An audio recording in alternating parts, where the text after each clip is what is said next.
नमस्कार विद्यार्थी जी, RKTC academy में आप सबका स्वागत है।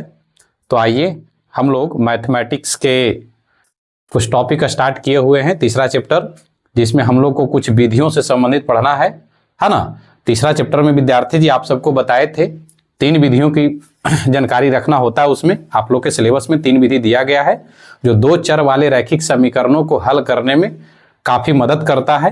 इन तीनों विधि से संबंधित आपके बिहार बोर्ड में क्वेश्चन आते रहते हैं, चाहे कोई सा भी सीटिंग हो, फर्स्ट सीटिंग हो या सेकंड सीटिंग हो, आपके क्वेश्चन आते ही आते हैं। प्रश्न दे दिए जाते हैं और उसमें कह दिया जाता है कि विलोपन विधि से हल करें तो विलोपन विधि से हल करना होगा, प्रतिस्थापन विधि से हल करें तो प्रतिस्थापन विधि से हल करना होगा, ब्रजगुणन विधि से हल करें तो ब्रजगुणन विधि से हल करना होगा।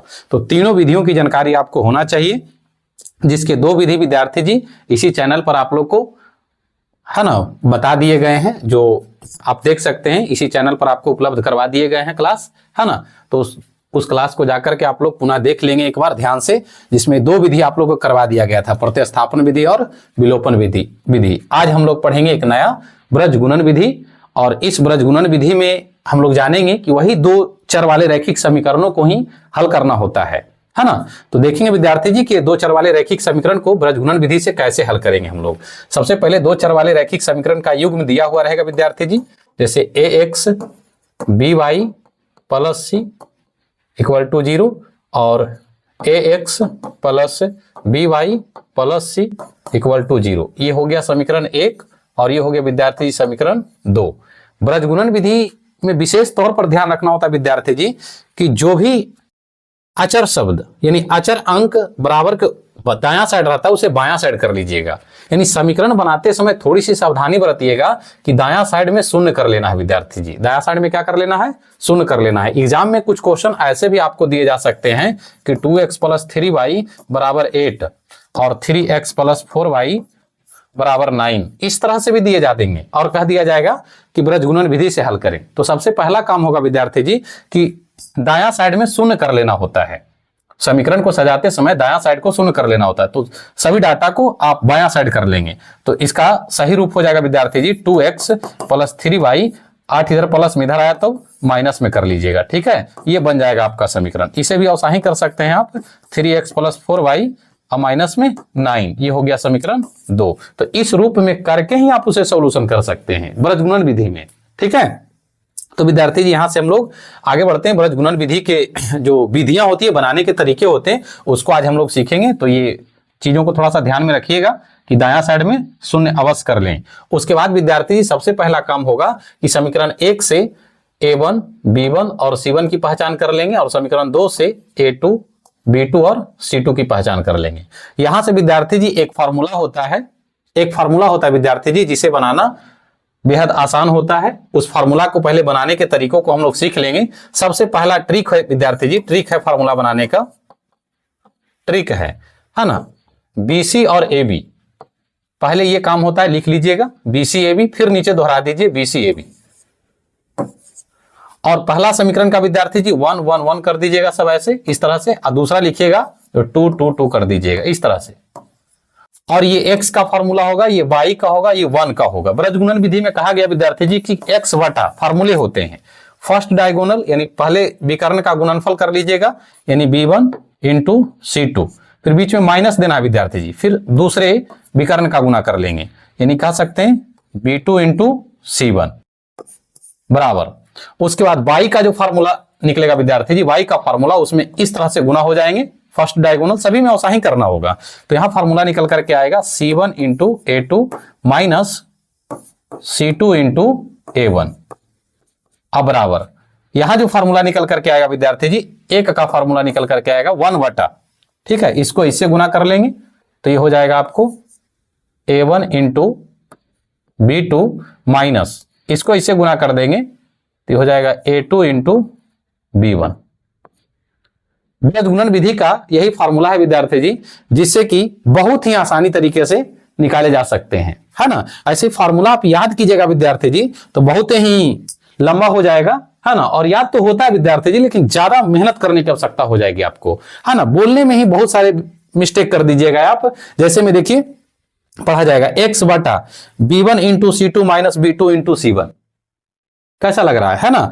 बराबर बाई बटा C1 into A2 minus C2 into A1 बराबर 1 बटा A1 into B2 minus A2 into B1। तो ऐसा नहीं देख करके तो बोला जा रहा है, लेकिन बिना देखे आप बोलने का प्रयास कीजिएगा ना तो कहीं ना कहीं थोड़ी बहुत मिस्टेक होगी। तो उससे बेहतर होगा कि आप इस ट्रिक का मेथड अपना लेंगे, है ना। सबसे पहले क्या करना है, BCAB फिर से बोल के देख लेंगे, BCAB जस्ट उसी को नीचे लिख देंगे BCAB, और उसमें पहली बार लिखिएगा ऊपर में तो उसको 1 1 1 कर दीजिएगा, नीचे में 2 2 2 कर दीजिएगा। दो समीकरण से बनता है तो ये तो मानना बड़ा आसान हो जाएगा, है ना। उसके बाद क्रॉस गुना करके, ध्यान रखेंगे क्रॉस गुना करके बीच में माइनस का साइन पड़ता है, क्रॉस गुना करके बीच में माइनस का साइन, क्रॉस गुना करके बीच में माइनस का साइन।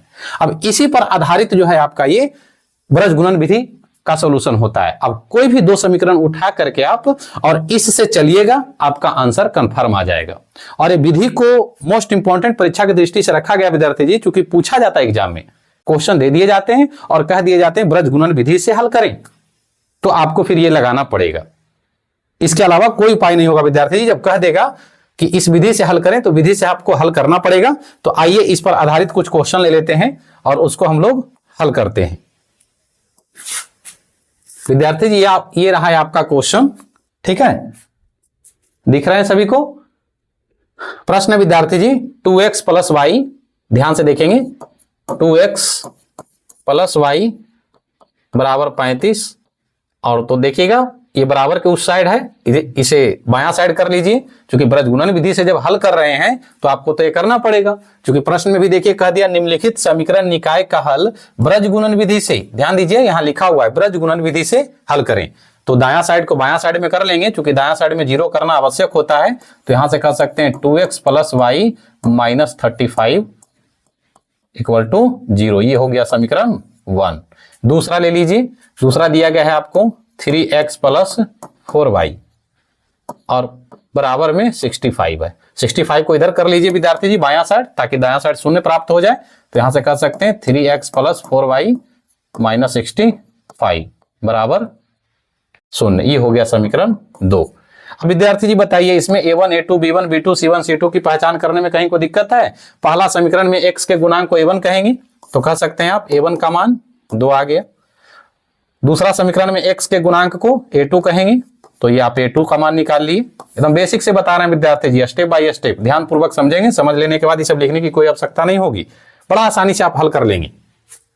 अगला b1 का मान देखिए विद्यार्थी जी, पहला समीकरण में 1 होगा और b2 का मान 4 होगा, c1 का मान माइनस में 35 होगा विद्यार्थी जी, और c2 का मान माइनस में 65 होगा। यहां तक तो कर लेना आवश्यक होगा। उसके बाद लगाएंगे हम लोग ब्रज गुणन विधि। ब्रज गुणन विधि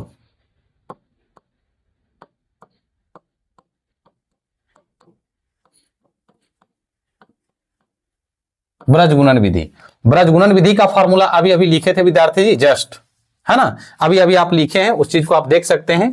पुनः देखिए x बटा b1 into c2 minus b2 into c1, है ना। तो इसे हम यहां पर लिखेंगे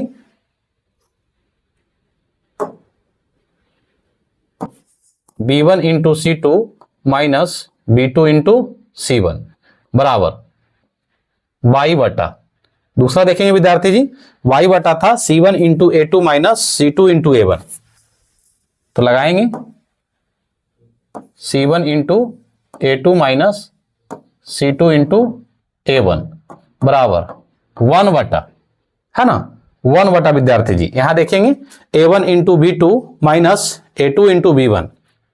विद्यार्थी जी ध्यान देंगे a1 into b2 minus a2 into b1, यही फार्मूला है और इस पर आप लागू कर देंगे। यहां से हो जाएगा x बटा, देखेंगे विद्यार्थी जी b1 का मान, अब मान बैठाते जाइए, b1 का मान 1 है, 1 गुने c2 का मान माइनस 65, यहां लिखेंगे विद्यार्थी जी माइनस में 65 माइनस b2 का मान पता कीजिए 4 है, गुने यहां गुना का साइन है विद्यार्थी जी ध्यान दीजिएगा इंटू है, और c1 का मान माइनस 35 बराबर y बटा c1 का मान, ध्यान देंगे विद्यार्थी थोड़ा सा, हाँ c1 का मान माइनस में 35 है, गुने A2 का मान 3 है, मान सावधानी पूर्वक बैठाइएगा क्योंकि थोड़ा सा मिस्टेक कीजिएगा गलत हो जाएगा, है ना। C2 का मान माइनस में यहां पर 65 है विद्यार्थी जी, माइनस में, और गुणे A1 का मान 2 है बराबर 1 बटा, यहां देखेंगे विद्यार्थी जी हम लोग A1 का मान 2 है गुणे B2 का मान 4 है माइनस A2 का मान 3 है और B1 का मान 4 है। चलिए अब इसी को हल कीजिए। मान बैठाने में ही समय लगेगा विद्यार्थी जी, उसके बाद हल करने में कोई समय नहीं लगेगा, बड़ा तेजी से हो जाएगा। जैसे 65 माइनस 65 को 1 से गुना कीजिएगा तो माइनस में 65 हो जाएंगे। यहां देखिएगा विद्यार्थी जी माइनस माइनस क्या होते हैं, प्लस होते हैं, चिन्ह परिपाटी ध्यान में रखिएगा। और 35 को 35 को 4 से गुना कर लीजिए, 5 20 और 4 3 12 13 14 140 हो जाएगा विद्यार्थी जी, बराबर y बटा 35 को 3 से गुना कीजिएगा माइनस 105 हो जाएंगे। और यहां देखिएगा विद्यार्थी जी माइनस माइनस प्लस 65 को 2 से गुना कीजिएगा तो 130 हो जाएगा, 1 बटा 4 को 2 से गुना कीजिए 8 हो जाएगा, माइनस 4 को 3 से गुना कीजिए 12 हो जाएगा। देखिए विद्यार्थी जी अब यहां से आपको बड़ा आसान होगा, 140 यहां देख रहे हैं, 140 में से आप 65 कहिए 65 को घटा दीजिएगा तो फिर बताइए कि कितना प्राप्त होंगे आपको। तो कह सकते हैं कि सर 75 प्राप्त होंगे जो कि प्लस में होंगे, है ना। यहां देखेंगे y बटा 105 से 130 के प्लस में माइनस में घटाएंगे तो 25 प्राप्त हो जाएंगे, और यहां घटाएंगे विद्यार्थी जी तो माइनस में 4 प्राप्त होंगे, देख सकते हैं। अब यहां से हमें दो चर वाले रैखिक समीकरणों को हल कर रहे हैं तो बारी बारी से एक बार हम लोग x का मान निकाल लेंगे, एक बार y का मान निकाल लेंगे, है ना। तो इसका सॉल्यूशन एक बार इसके साथ कर लेंगे, इसका सॉल्यूशन एक बार इसके साथ कर लेंगे, ठीक है। तो यहां से हम लोग ले सकते हैं विद्यार्थी जी x बटा 75 बराबर 1 बटा माइनस 4। तो यहां से कर सकते हैं माइनस 4x बराबर 75, यानी x बराबर हो जाएगा 75 बटा माइनस 4।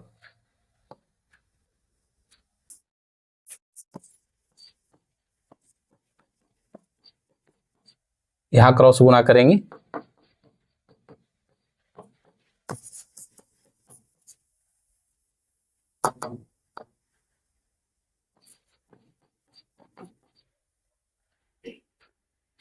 -4।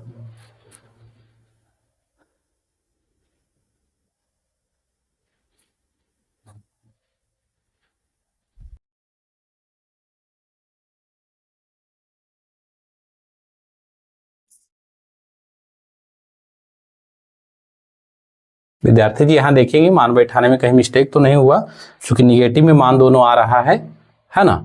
समीकरण की पहचान बढ़िया से कर लेते हैं विद्यार्थी जी, A1 A2 ठीक है, B1 B2 C1 C2 ठीक है। यहां मान बैठा देते हैं B1 इंटू C1, है ना। ये फार्मूला का आप निरीक्षण भी कर सकते हैं विद्यार्थी जी, BC और AB, BC और AB फार्मूला बना देंगे आप तो पता चल जाएगा कि हम लोग जो फार्मूला लगाए हैं वो सही है या गलत है। पहला होगा x का फार्मूला है विद्यार्थी जी B1 into C2 minus B2 into C1 ठीक है। उसके बाद यहां आ जाइए y वाला फार्मूला पर, y बटा C1 into A2 minus C2 into A1, ये भी सही है।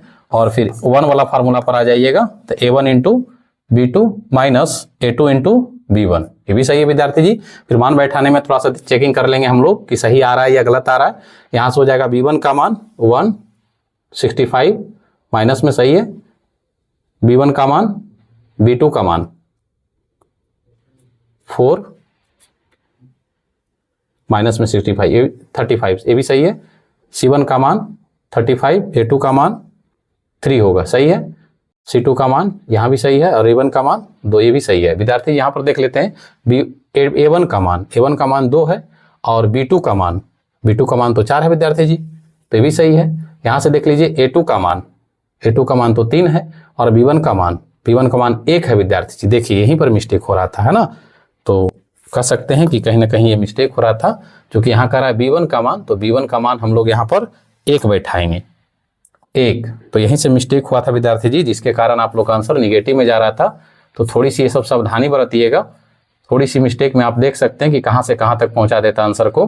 तो ये मैथमेटिक्स है, इसमें बहुत सावधानी से सोल्यूशन करना होता है, ताकि आंसर जो आ रहा था विद्यार्थी वो निगेटिव में आ रहा था, और निगेटिव में जल्दी आंसर आता नहीं है। ठीक है, जब भी आएगा तो लगभग पॉजिटिव में ही आता है। यहाँ देखिएगा 8 हो जाएंगे और यहाँ माइनस में 3 लिखाएंगे, तो 8 में से जब 3 घटेगा तो 5 बचेगा। ठीक है विद्यार्थी जी, और यहाँ 5 लेकर के यदि हम लोग सोल्यूशन करते हैं बारी बारी से, देखिएगा अब जैसे ही आप क्रॉस गुना करेंगे तो आप चाहें तो यहाँ से भी काट सकते हैं विद्यार्थी, जैसे 15 पचे 75। अब जैसे ही क्रॉस गुना कर लेंगे ना तो x का मान कितना आ जाएगा, 15 आ जाएगा। देखिए प्लस में आया ना, वैसे ही यहाँ पर भी काट सकते हैं, पचे 25, यानी y का मान कितना आ जाएगा, 5 आ जाएगा। ब्रज गुणन विधि में यही होता है, मान बैठाने में बहुत सावधानी बरतना पड़ता है। ये देखो दोनों आ गया, x का मान 15 और y का मान 5। आंसर ये सही है या गलत, इसकी भी जांच करने आना चाहिए आपको। तो इन दोनों मानों को विद्यार्थी जी आप किसी समीकरण में रख करके आप चेक कर लीजिएगा, अगर आ गया तो सही है, नहीं तो गलत हो जाएगा। देखिए जैसे देखिएगा x का मान 15 आया विद्यार्थी जी, यहाँ जो समीकरण हम लोग को था 2 गुने x के जगह पर 15 बैठा देंगे, y के स्थान पर 5 देखिए तो 35 नहीं आएगा। LHS बराबर RHS, 15 दूनी 30 5 35, एकदम सही है। अगला मान में भी हम लोग जा सकते हैं, 15 यहाँ रखेंगे, 15 3 45 और 5 20, 45 20 जोड़ेंगे विद्यार्थी जी भी देखिए 60 65 हो जाता है। तो ये भी हमारा बिल्कुल सही है ना।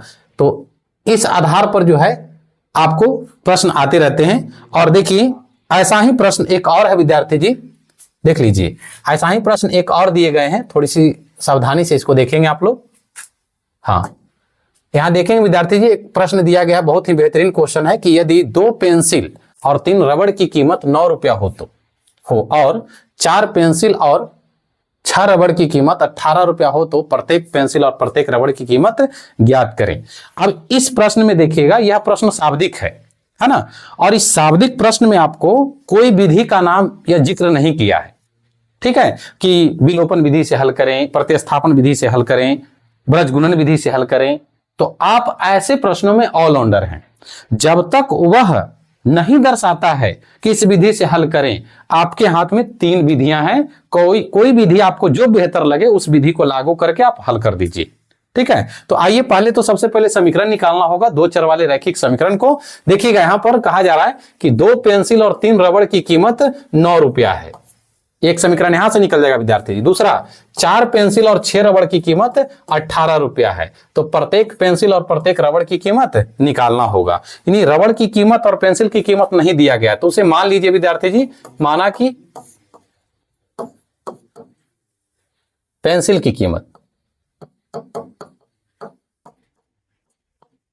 पेंसिल की कीमत x रुपया कर लीजिए, x रुपया, और रबड़ की कीमत जो होगा वो y रुपया हो जाएगा। रबड़ की कीमत y रुपया हो जाएगा। अब देखिएगा यहां पर मान लिए, चूंकि दिया हुआ नहीं था, प्रत्येक रबड़ और प्रत्येक पेंसिल का कीमत निकालना था हमें। पहली शर्त कहिए या पहला स्टेप में, है ना, पहली शर्त में आपको देखिए क्या कह रहा है। पहली शर्त में ध्यान देंगे तब ना पहला समीकरण बनेगा। पहली शर्त में कह रहा है 2 पेंसिल और 3 रबड़। ध्यान दीजिए, एक पेंसिल को हम लोग माने x, तो 2 पेंसिल का आप लोग खुद बताएंगे सर 2x होगा या नहीं होगा। बिल्कुल, अगर एक कलम का मूल हम लोग कहते हैं बोलचाल की भाषा में कि एक कलम का मूल 5 रुपया है, तो 2 कलम का मूल गुना कर देते हैं 10 रुपया। तो उसी प्रकार से एक पेंसिल का मूल हमने मान लिया कि x रुपया है, तो 2 पेंसिल का कितना होगा, 2x हो जाएगा, है ना। उसी प्रकार से एक रबड़ की कीमत कितना माने हैं आप, y, और ले रहे हैं कितना, 3 रबड़, तो 3 रबड़ की कीमत 3y हो जाएगा। और दोनों का पैसा मिला के देता है विद्यार्थी जी, मिला करके देता है कितना रुपया, 9 रुपया। ये देखिए समीकरण बना। अब ब्रजगुणन विधि आज हम लोग पढ़ रहे हैं, तो इसे ब्रजगुणन विधि से ही हल कर देंगे, आप लोग को बेहतर होगा। आप लोग विलोपन या प्रतिस्थापन विधि से हल करके जरूर देखिएगा, आंसर एकदम परफेक्ट सेम आएगा। ठीक है, कोई गलती नहीं होगी। तो देखिए इसे हम लोग सोल्यूशन करते हैं। अगर ब्रजगुणन विधि से हल करेंगे तो समीकरण का रूप देना होगा, तो जिसके लिए हम लोग ऐसे लिख सकते हैं 2x + 3y माइनस में 9, क्योंकि दायां साइड 0 करना होता है, समीकरण 1। दूसरी शर्त में आइए, दूसरी शर्त में देखेंगे विद्यार्थी जी, आपको कह रहा है कि इस बार 4 पेंसिल और 6 रबड़ खरीदेंगे। तो एक पेंसिल का x है तो 4 पेंसिल का 4x, और एक रबड़ की कीमत y है तो 4 रबड़ की कीमत 6 रबड़ की कीमत 6y हो जाएगा। दोनों को जोड़ के क्या रुपया दे रहे हैं? 18 रुपया। ये हो गया आपका दूसरा समीकरण। यहां से प्रजगुणन विधि बनाने के लिए समीकरण का रूप दे देंगे हम लोग, दायां साइड 0 करके, है ना, समीकरण 2। अब इसमें सबसे पहला काम होगा विद्यार्थी जी a1 a2 की पहचान करना। a1 a2 b1 b2 और c1 c2 की पहचान। बड़ा आसान होता है। समीकरण 1 में ये हो जाएगा a1 का मान, ये a1 का मान, b1 का मान, c1 का मान, ये हो जाएगा आपको a2 का मान, b2 का मान और c2 का मान, है ना। तो यहां देखिएगा a1 का मान 2, a2 का मान 4, b1 का मान 3, b2 का मान 6, c1 का मान माइनस में 9 और c2 का मान माइनस में 18। इतना हो जाने के बाद विद्यार्थी जी आप प्रजगुणन विधि का जो फॉर्मूला होता है उसे लागू कर लेंगे। ठीक है, फॉर्मूला कैसे लागू करना है सर? तो उसके लिए आप लोग को बताएं कि फॉर्मूला बनाना है तो BCAB का प्रयोग कर लीजिएगा। ये ट्रिक है विद्यार्थी जी, BCAB, और क्रॉस गुना करके 1 1 1 कर लेंगे और ये 2 2 2 हो जाएगा आपका। ठीक है, और जैसे ही यहां क्रॉस गुना करेंगे तो x का फॉर्मूला निकल करके आ जाएगा b1 into c2 minus b2 into c1 बराबर ये y का फॉर्मूला हो जाएगा। ठीक है, ये x का था तो यहां से हो जाएगा y बटा ये हो जाएगा c1 into a2 minus c2 into a1, और उसके बाद ये हो जाएगा विद्यार्थी जी 1 का फॉर्मूला, यानी 1 बटा a1 into b2 minus a2 into b1, ये फार्मूला हो जाता है। कुछ लोग ऐसे भी याद रखते हैं विद्यार्थी जी, डायरेक्ट इसको फार्मूला 12 21 12 21 12 21 ऐसे करके भी फार्मूला याद रखते हैं, लेकिन फिर भी वहां डाटा बैठाने में मिस्टेक हो सकती है। उससे बढ़िया है कि आप ये ट्रिक को अपना लीजिए, BCAB, इससे आसानी से निकल जाता है। ठीक है, अब यहाँ पर मान रखना मोस्ट इंपॉर्टेंट होता है विद्यार्थी जी, क्योंकि मान रखने में ही मिस्टेक होती है बच्चों से। ठीक है, तो वहां पर बच्चे काफी मिस्टेक कर देते हैं, तो थोड़ा सावधानी बरतिएगा। b1 इंटू c2 कहा है तो b1 का मान देखिए 3 है और c2 का मान माइनस 18 है, तो यहां रखेंगे 3 गुने माइनस में 18। एकदम बेसिक से बता रहे हैं ना, तो गुना करके डायरेक्ट लिख सकते थे, लेकिन आपको बेसिक से बता रहे हैं ताकि आप करते करते सीख जाएंगे। दूसरा है b2 into c1, b2 into c1 देखिएगा b2 का मान 6 है और c1 का मान माइनस में 9 है, तो लिखेंगे 6 गुने माइनस में 9 बराबर y बटा c1 का मान माइनस में 9 है और a2 का मान 4 है, c2 का मान माइनस में 18, यहां भी माइनस है विद्यार्थी जी, यहां भी माइनस है, सावधानी बरतिएगा, और a1 का मान 2 है। 1 बटा यहां देखेंगे हम लोग, थोड़ी सी इधर करते हैं, ध्यान रखेंगे a1 का मान 2 है और b2 का मान 6 है, माइनस a2 का मान 4 है और b1 का मान 3 है। अब इसी को हल करना है विद्यार्थी जी, ध्यान दीजिएगा, x बटा, आप फटाफट हो जाएंगे, मान बैठाने में ही समस्या रहता है। यहां देखिए 18 का को 3 बार पढ़िए, 18 तिया 54, है ना, और माइनस माइनस प्लस, फिर 9 6 का 54, यहां पर भी कर दीजिए। यहां 1 बटा देखिएगा 9 4 36 और माइनस माइनस प्लस 18 दूनी 36, 1 बटा गुना कर लीजिए 12 और माइनस में यहां भी हो जाएगा 12, तो कह सकते हैं x बटा 0, यहां भी हो जाएगा y बटा 0 और यहां हो जाएगा 1 बटा 0। अब देखिए विद्यार्थी जी, यहां पर सभी का मान क्या आ गया? 0 आ गया, सभी का मान क्या हो गया? 0 हो गया नीचे में। तो कह सकते हैं कि बृहज्गुणन विधि में इसका हल संभव नहीं होगा, हल संभव नहीं होगा, यानी अनेकों हल प्राप्त हो सकते हैं। इस कंडीशन को हम लोग समीकरण जहां हल निकालने की जो विधियां पढ़ेंगे वहां पर भी इसका काफी जिक्र करेंगे। यहां पर देखिए सबके नीचे क्या आ रहा है? 0। अगर आप बारी बारी से निकालने भी जाएंगे तो x बटा 0 बराबर 1 बटा 0, क्रॉस गुना भी करेंगे तो क्या हो जाएगा? 0 बराबर 0 हो जाएगा, है ना, सब में वैसा ही आएगा। y बटा 0 बराबर 1 बटा 0, तो यहां पर भी 0 बराबर 0 हो जाएंगे, यानी कह सकते हैं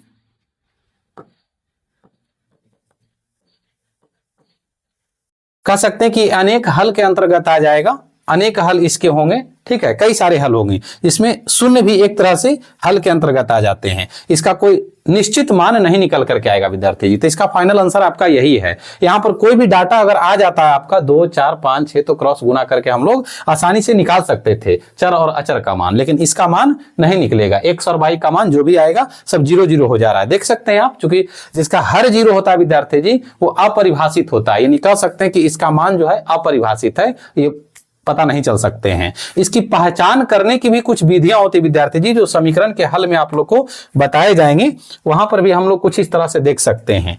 दो समीकरणों को हल के विषय में, ठीक है, दो समीकरणों के हल करने के विषय में भी वहां पर देखे जाते हैं। दो चर वाले रैखिक समीकरण में देखिएगा, जैसे कोई भी दो समीकरण हो ax plus by plus c और ax प्लस by प्लस सी बराबर 0, ये दो चर वाले रैखिक समीकरण है। तो पहले तो रेखाओं की पहचान करना होता है कि रेखा कौन से हैं, हल कितने होंगे, है ना। इसमें यदि हम लोग आते हैं विद्यार्थी जी इसमें, तो इस कंडीशन में हम लोग को एक फार्मूला मालूम होना चाहिए, a1 बटा a2 बराबर b1 बटा b2 बराबर c1 बटा c2। अगर ये तीनों सेम हो जाता है विद्यार्थी जी, तीनों का तीनों सेम हो जाता है, तो इसे हम लोग कहेंगे समपाती रेखा। समपाती रेखा ध्यान रखेंगे। और इसके हल जो होंगे विद्यार्थी जी अनेक हल होंगे। कैसा हल होंगे? हल जो होगा इसका अनेक हल होगा, अनेक हल हो जाएंगे। लेकिन यदि इसी में आ जाएगा विद्यार्थी जी a1 बटा a2 नॉज है ना, नॉज इजकल टू b1 बटा b2, यानी a1 बटा a2 जो है b1 बटा b2 के बराबर नहीं है, तो इसे कहेंगे हम लोग प्रतिच्छेदी रेखा।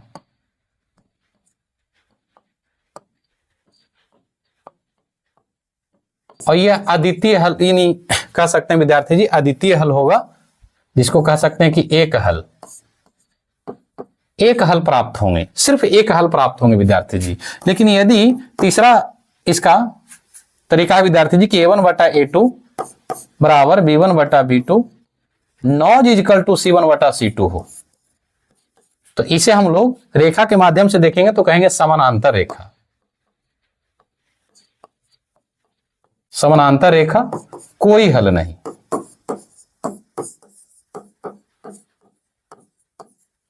कोई हल नहीं होगा विद्यार्थी जी। तो इसी पर आधारित जो था पिछला जो क्वेश्चन लिया गया था उसमें आप देखेंगे कि दोनों समीकरण का जो हल है वो समपाती रेखा में आ जाएंगे। किसमें हो जाएंगे? समपाती रेखा में। मतलब अनेकों हल हो सकते हैं, जहां x का मान देखिए 0 0 भी हो गया है ना, तो वो भी एक अपने आप में हल के ही अंतर्गत आते हैं। तो इस विधि से भी हम लोग समीकरणों की रेखाओं की पहचान कर सकते हैं और हलों की पहचान कर सकते हैं। यहां से भी क्वेश्चन कई बार पूछे गए बिहार बोर्ड में, है ना, कि यदि दो रैखिक समीकरण का प्रत्येक युग में एक समपाती रेखा है तो बताइए कौन सा हल होंगे। तो क्या बताएंगे? अनेक हल। यदि दो चर वाले रैखिक समीकरण के प्रत्येक युग में प्रतिच्छेदी रेखा है तो बताइए कितने हल होंगे। तो क्या कहेंगे? एक हल होंगे। और इसी प्रकार से कहा जाएगा कि समानांतर रेखा है तो बताइए कितने हल होंगे, तो कोई हल नहीं होंगे। तो इसी पर आधारित पिछला क्वेश्चन भी था, है ना, अगर उसमें लेते तो समपाती रेखा को ही प्रदर्शित करता। जैसे यहां पर देखिए दो समीकरण आपके सामने जो था, पहला समीकरण आप इसे ले लीजिए और दूसरा समीकरण आप इसे ले लीजिए, या पहला समीकरण और दूसरा समीकरण को तो माने हुए हैं विद्यार्थी जी, इन दोनों को आप देखिए हल करके दिखाते हैं आपको, तो आप आसानी से इसे पता कर सकते हैं कि दो चर वाले रैखिक समीकरण कौन सी रेखा में आता है। पहला है 2x प्लस 3y माइनस 9। देखिएगा विद्यार्थी जी 2x प्लस 3y माइनस 9 बराबर 0, और दूसरा जो था 4x plus 6y minus 18। 4x plus 6y minus 18 बराबर 0। अब देखिएगा विद्यार्थी जी समीकरण 1 हो गया, समीकरण 2 हो गया, ये हो जाएगा आपका a1 b1 c1, ये हो जाएगा a2 b2 c2। अब इसकी पहचान कर लीजिए। पहचान में a1 बटा a2 बराबर b1 बटा b2 बराबर c1 बटा c2। इस पर लागू करके आप देखिए a1 का मान 2, a2 का मान 4, b1 का मान 3, b2 का मान 6, c1 का मान -9, c2 का मान -18। काटिए, 2 दूनी 4, 3 दूनी 6, माइनस से माइनस खत्म, 9 दूनी 18। ये निकाल सकते हैं 1/2 बराबर 1/2 बराबर 1/2। देखिए सभी को दर्शा दिया। इन्हें कैसी रेखा कहेंगे? संपाती रेखा। संपाती रेखा। हल कैसा होगा विद्यार्थी जी? अनेक हल। अनेक हल होगा, अनेक हल होगा, सब एक दूसरे के बराबर हो रहे हैं, 1/2 1/2 1/2। तो संपाती रेखा और अनेक हल होंगे, जिसमें से आपका एक हल देखिए यहां निकल करके आया है 0 0 सब आ गया। तो इसके लिए कोई दिक्कत नहीं है, जो 0 0 आया ये भी अपने आप में एक हल होगा। यानी कह सकते हैं कि बाई एक्स का मान भी 0 और बाई का मान भी 0 के कंडीशन में आ जाता है ना। हाँ, तो यहीं तक रहने देते हैं विद्यार्थी जी आज का क्लास। फिर कभी शाब्दिक प्रश्न लेकर के आएंगे इसी आधार पर। धन्यवाद।